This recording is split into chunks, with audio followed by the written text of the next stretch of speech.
पिता के अंतिम दर्शन की कथा। सुमंत राजा दशरथ के कक्ष में पहुंचे। उन्होंने देखा कि महाराज पुत्र वियोग की आशंका से व्याकुल हैं। वे पानी से बाहर निकाल दी गई मछली की तरह तड़प रहे थे। सुमंत ने उनसे हाथ जोड़कर निवेदन किया, महाराज, आपके ज्येष्ठ पुत्र धर्मात्मा राम सीता और लक्ष्मण के साथ आपके दर्शनों की कामना लिए द्वार पर प्रतीक्षा कर रहे हैं। माताओं एवं अन्य बंधु बांधवों भेंट करने के बाद वे अब आपके दर्शन हेतु आए हुए हैं।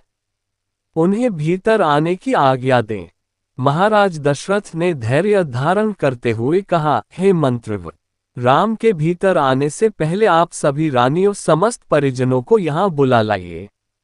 ये तो निश्चित हो चुका है कि राम वनगमन करेंगे ही। मुझे ये भी ज्ञात है कि राम के वियोग में मेरी मृत्यु भी अवश्य संभावी है। अतः मैं चाहता हूं कि इन दोनों महान घटनाओं को देखने हेतु मेरा समस्त परिवार यहाँ उपस्थित रहे।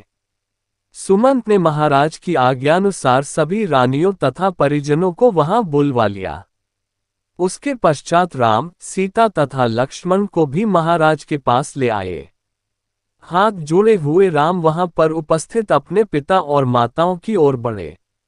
राम को इस प्रकार अपनी ओर आता देख महाराज दशरथ उन्हें हृदय से लगाने की अभिलाषा से अपने आसन से उठ खड़े हुए, किंतु अत्यधिक शोक तथा दुर्बल होने के कारण वे केवल एक पग बढ़ाते ही मूर्छित होकर गिर पड़े।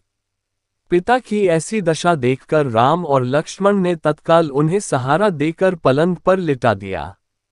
महाराज की मूर्छा भंग होने पर राम ने अत्यंत विनीत स्वर में कहा, हे पिता, आप ही हम सबके स्वामी हैं। कृपा करके आप धैर्य धारण करें और हम तीनों को आशीर्वाद दें कि हम वन में 14 वर्ष की अवधि व्यतीत करने के पश्चात पुनः आपके दर्शन करें। महाराज दशरथ ने आर्द्र स्वर में कहा, पुत्र, तुम्हें वनों में भटकने के लिए भेजने की मेरी कदापि इच्छा नहीं है, किंतु मैं विवश हूं। अब मैं इससे अधिक क्या कह सकता हूं कि जाओ, तुम्हारे वनवास का काल कल्याणकारी हो। ईश्वर सदैव तुम्हारी रक्षा करे। मुझे इस बात की भी आशा नहीं है कि तुम्हारे वापस आने तक मैं जीवित रह पाऊंगा, फिर भी मैं परमात्मा से प्रार्थना करता हूं कि तुम्हारे लौटने पर मैं तुम्हें पुनः देख पाऊं।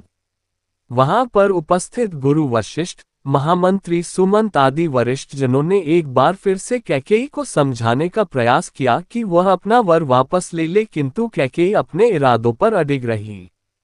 महाराज दशरथ की इच्छा थी कि राम के साथ चतुरंगिनी सेना और अन्न धन का कोष भेजने की व्यवस्था हो, किंतु राम ने विनयपूर्वक उनकी इस इच्छा को अस्वीकार कर दिया। अंत में महाराज ने सुमंत को आदेश दिया, हे मंत्रव, आप स्वयं उत्तम घोड़ों से जुता हुआ रथ ले आएं और इन सबको देश की सीमा से बाहर तक छोड़ें। इतना कहते ही कर राजा विह्वल होकर रोने लगे। सुमंत तत्काल ही महाराज की आज्ञा का पालन करने के लिए निकल पड़े। इसी भगवान की वीडियो देखने के लिए सब्सक्राइब करें चैनल को और बेल आइकॉन दबाएं।